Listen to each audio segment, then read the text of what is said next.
Ada sebuah surah dalam juz 30 Al-Quran. Saya yakin anak-anak TPA kita juga menghafalnya. Begitu pula dengan hadirin di sini. Tetapi banyak sekali kaum muslimin yang tidak mentadabburinya, tidak merenungi kandungan-kandungan makna ayat ini atau ayat-ayat dalam surah ini, sehingga akhirnya mereka terkena dalam ancaman dalam ayat atau dalam surah ini. Surah ini saudaraku diberi nama oleh Allah Subhanahu wa taala dengan surah Al-Humazah. A'udzu billahi minasyaitonir rajim. Bismillahirrahmanirrahim. Wailun likulli humazatin lumazah alladzi jama'a malan wa 'addadah yahsabu anna malahu akhlada kalla la yunbadanna fil hutamah wa ma adraka mal hutamah narullahil muqadatu allati tattali'u 'alal afidah innaha 'alaihim mu'sadah fi 'amadin mumaddadah. Di dalam tafsir sekaligus terjemahan, wailun memiliki banyak makna yang artinya adalah kecelakaan, kehinaan, penyiksaan, kerendahan, segala macam makna yang bisa menyusahkan seseorang bergabung di masalah atau dalam kalimat wail. Seperti misalnya dalam ayat lain, wailun lil mutaffifin, kecelakaan, kehancuran, kebinasaan. Bahkan ulama tafsir mengatakan nama sebuah lembah di api neraka namanya wail. Allah mengatakan wailun likulli. Kata-kata li, kul, li ini berarti untuk, dan kullu berarti semuanya. Dan kalau bergabung antara li dengan kullu berarti tidak ada pengecualian. Allah mengatakan wailun likulli, kecelakaan, kehancuran, kebinasaan, siksaan, lembah di api neraka untuk semua, tidak terkecuali. Siapakah yang Allah ancam saudaraku? Dua kelompok, humazatin lumazah.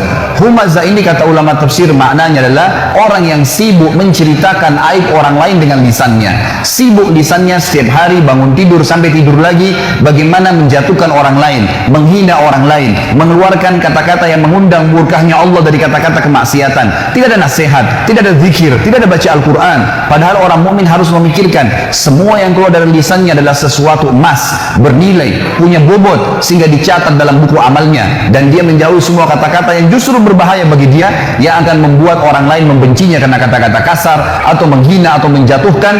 Bahkan Allah Subhanahu wa taala akan murka padanya, dan kita akan dengar dalam lanjutan ayat ini bagaimana Allah mengancam orang-orang yang menyalahgunakan lisannya. Allah Subhanahu wa taala mengatakan lanjutannya lumazah. Beda antara humazah dan lumazah saudaraku hanya di awal hurufnya. Kalau humazah menggunakan ha, kalau lumazah menggunakan lam. Kalau tadi humazah orang yang sibuk menceritakan aib orang lain, menjatuhkan, menghina dengan lisannya, maka lumazah adalah orang yang sibuk mencontohkan aib orang lain dengan perilakunya. Temannya pincang dicontohkan jalannya, temannya cadel dicontohkan jalannya. Apa saja kekurangan dari fisik seseorang di depan matanya, maka dia jadikan sebagai bahan-bahan olokan. Sekali lagi Allah mengatakan wailun, kecelakaan, kehancuran, kebinasaan, lembah di api neraka untuk semua tidak terkecuali kelompok yang sibuk menceritakan orang lain dengan lisannya, menjatuhkan mereka, menghina mereka, atau mereka mencontohkan aib orang lain dengan perilakunya. Apa yang Allah Subhanahu wa taala sebutkan tentang ciri mereka? Kata Allah Subhanahu wa taala, alladzi jama'a malan wa 'addadah. Yang paling banyak kena dua kelompok ini adalah orang-orang yang selalu secara letterlet maknanya mengumpulkan harta dan menghitung-hitungnya. Ini terjemahan letterlet, tapi makna tafsirnya adalah orang-orang yang mengejar prestasi-prestasi dunia yang mereka mengira bahwasanya prestasi itu akan terus kekal bersama mereka. Misal, seorang ketua yayasan terus merasa dirinya akan menjadi ketua yayasan, setiap merasa ada saingan maka dia akan berusaha menjatuhkan dengan lisan atau perilakunya. Setiap orang dicalonkan menjadi wakil rakyat, maka dia akan terus mencari aib lawannya tadi dengan cara terus menjatuhkan dia dengan lisan dan juga dengan perilakunya, dan seterusnya. Semua ini adalah hal-hal yang diancam oleh Allah Subhanahu wa taala. Di dalam Islam saudaraku, kita sangat ditekankan untuk selalu bersyukur kepada Allah kalau seandainya ada sesuatu aib pada diri orang, muslim atau non muslim, untuk bersyukur kepada Allah karena tidak ada pada diri kita. Sebagaimana sabda Nabi SAW di dalam sebuah hadis yang sahih, beliau mengatakan terjemahannya, kalau kalian melihat aib pada diri seseorang yang tidak ada pada diri kalian, ucapkanlah segala puji bagi Allah yang telah menyelamatkan saya atas apa yang dicobakan kepada orang ini, dan telah memberikan kepada saya kelebihan dengan kelebihan-kelebihan yang banyak. Bukan justru menjatuhkan, bukan justru dijadikan sebagai senjata untuk menghina orang lain atau bahkan menceritakan aib tersebut kepada orang lain. Saudaraku, menceritakan aib yang ada pada diri seseorang, kalaupun ada, namanya ghibah dalam agama Islam dan hukumnya haram, tidak boleh. Kata Nabi SAW waktu ditanya apa itu ghibah oleh seorang sahabat, beliau mengatakan, engkau menyebutkan tentang saudaramu yang dasarnya ada padanya dan dia tidak suka diceritakan hal tersebut. Sementara kalau tidak ada padanya, namanya fitnah, dan fitnah lebih besar daripada pembunuhan dosanya. Tidak ada celah bagi seorang muslim untuk menyalahgunakan lisannya, maka harus dijaga. Ini contoh, dan Allah sebutkan mereka paling banyak mengejar prestasi dunia. Sementara saudaraku, dunia ini semuanya hanya kemasan dan kiasan. Apa bedanya antara seseorang yang tidur di emperan jalan, yang tidak menggunakan kasur, selimut, cuma berlapiskan tanah saja, dan bajunya apa saja yang ada di badannya, dengan orang yang tidur di ranjang yang ratusan juta, rumahnya dari marmer semuanya? Apa kira-kira bedanya antara dua orang ini? Demi Allah, hanya kemasannya saudaraku, kemasan duniawi. Tujuannya sama saja, tidur. Apa bedanya antara orang yang makan di daun pisang dengan orang yang makan di piring emas? Kemasan dunianya berbeda, tujuannya makan sama. Jangan sampai kelebihan kemasan yang Allah berikan kepada kita karena kelebihan fisik, karena adanya kemasan kendaraan, kemasan yang diberikan oleh Allah Subhanahu wa taala, lalu akhirnya membuat kita melanggar pemberi nikmat itu, Allah Subhanahu wa taala, yang melarang kita justru menjatuhkan orang lain. Kata Nabi SAW, lawan daripada menjatuhkan orang adalah tawadu, merendah. Dalam hadis Bukhari kata Nabi SAW, justru siapa yang merendah kepada Allah itu karena Allah akan tinggikan derajatnya. Hasan Basri rahimahullah ditanya oleh beberapa ulama-ulama Basra pada saat itu, pada saat mereka mendefinisikan apa itu tawadu, apa itu merendah, supaya kita tidak jatuhkan orang lain. Maka mereka memberikan definisi beragam macam. Lalu Hasan Basri mengatakan, kalau menurut saya adalah, jangan pernah kau lihat siapapun orang muslim di depan matamu, kecuali kau pastikan dan katakan dalam dirimu, dia lebih baik daripada saya. Kalau dia lebih tua, katakan orang ini lebih dulu mengenal Islam dari saya, maka pasti lebih banyak pahalanya. Kalau dia lebih muda, katakanlah bahwasanya dia lebih muda dari saya sehingga dosanya lebih sedikit dan Allah lebih muliakan dia. Terus kita merendah di mata Allah Subhanahu wa taala, Allah akan tinggikan derajatnya orang seperti ini.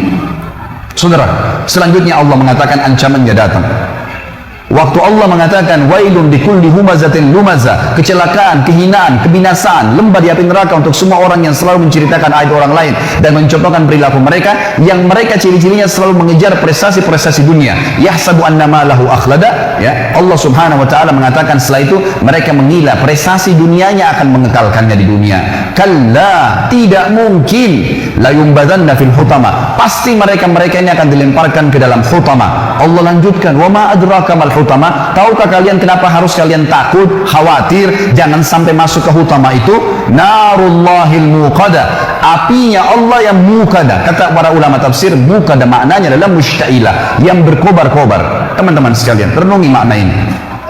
Kalau seseorang di antara kita mengambil korek gas yang biasa dipakai bakar oleh teman-teman kita mungkin yang masih merokok, kalau dia bakar jarinya 10 detik saja, jari dibakar dengan api yang kecil sudah memar. Kalau 10 detik, kalau 1 menit teman-teman sekalian sudah cukup untuk membuat matang tangan itu dan perlu operasi untuk diperbaiki. Bagaimana dengan api yang berkobar-kobar? Banyak orang tidak merenungi masalah ini, tidak memikirkan api yang berkobar teman-teman sekalian luar biasa. Kalau membakar maka akan menghanguskan tubuh seseorang. Allah mengatakan narullahil muqada, apinya Allah yang berkobar-kobar. Cukup sampai situ?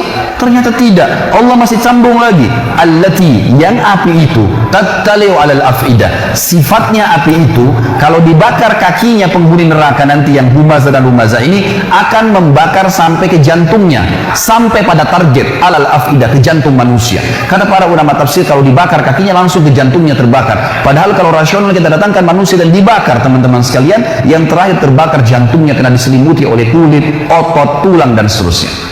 Cukup sampai situ?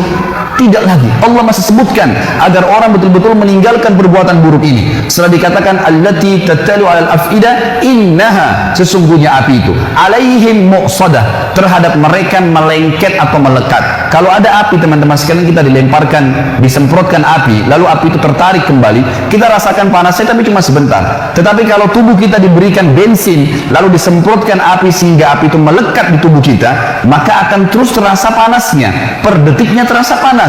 Maka Allah menggunakan kalimat ini, api neraka hutama tadi itu bukan hanya berkobar-kobar, tapi pada saat disemprotkan ke tubuh seseorang nanti, naudzubillah, yang melanggar dua perbuatan, melakukan dua perbuatan ini, apinya akan melengket ke tubuhnya pokoknya sampai terbakar, baru padam api tersebut. Diulangi lagi, begitu terus, tidak akan pernah habis sampai dosanya dibersihkan oleh Allah Subhanahu wa Ta'ala. Dan ingat, ancaman ini berlaku bagi seorang muslim yang dengan syahadatnya pun dia sudah bisa masuk surga sebenarnya, tapi akan dimasukkan ke neraka. Dan ini baru satu jenis siksaan karena bahaya lisan dan contoh perilaku. Belum bicara masalah dosa zina, belum bicara masalah dosa riba, belum bicara masalah dosa durhaka dengan orang tua, ditambahkan azab-azab kepada mereka. Sangat konyol kalau orang mengatakan tidak ada masalah, saya disiksa dulu neraka, toh akhirnya saya akan masuk ke dalam surga. Ini perkataan syaitan yang akan menyesatkan setiap mukmin yang akhirnya menganggap remeh dosa.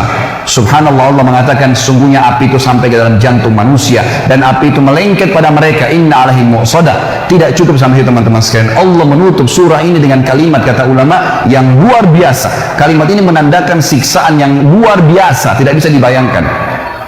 Fi amadin mumaddadah, kata Allah, dan mereka akan diikat di tiang-tiang yang bergelantungan. Kata ulama tafsir, penutupan surah ini luar biasa kalau orang memahaminya. Rasionalnya begini, kalau masjid ini kita tutup semua, tidak ada lubangnya sedikit pun, lalu kemudian kita bakar dengan api, teman-teman sekalian, ada orang yang mau dibakar di sini, nggak diikat di tiang, dibiarkan dia berlari-lari sana sini, tapi penuh dengan api ruangan ini, pasti dia akan mati terbakar. Tapi ada jeda pada saat dia lari ke sana, dia lari ke sini, ada jeda, dia tidak rasakan panasnya api. Tapi teman-teman sekalian, renungi makna ayat ini, namanya tadabbur, mengambil hikmah dan hukum yang Allah inginkan. Kalau kita tancapkan tiang di atas atap masjid ini, ditancapkan tiang seperti misalnya tiang lampu yang besar, lalu kita ikat seseorang di situ, kemudian dibakar ruangan ini, dia bergerak kiri kanan pun tetap akan merasakan panasnya api siksaan tersebut per detiknya. Dan ini kata ulama adalah makna yang luar biasa, menandakan sudah cukup seorang muslim meninggalkan dosa ini, saudara. Surah ini, teman-teman sekalian, mengajarkan kepada kita tentang bahayanya menyalahgunakan lisan. Dan dari sisi lain, lisan dalam agama kalau dipergunakan dengan kebaikan, maka akan baik. Anda kalau menggunakan lisan Anda dengan baik, walaupun fisik Anda punya kekurangan, orang akan suka dengan orang yang lisannya baik, santun kalau bertutur kata, yang keluar dari mulut seorang muslim cuma nasihat, tanya kabar, ilmu yang bermanfaat, tidak ada sesuatu yang menjatuhkan orang lain, tidak ada sesuatu yang menyakiti orang lain atau menceritakan aib orang lain, maka dia akan disuka oleh orang umumnya. Dan kalau ada seseorang yang lisannya tajam, walaupun tampannya orang paling tampan di dunia, paling kaya, tapi kalau lisannya tajam, suka menghina orang lain, orang tidak suka dengan dia. Itu secara kehidupan manusia. Juga di sisi Tuhan kita Allah Subhanahu wa Ta'ala, Allah sangat murka dengan orang yang menyalahgunakan lisannya. Surah ini, teman-teman sekalian, mengajarkan kepada kita tentang harusnya seorang muslim menjaga lisannya.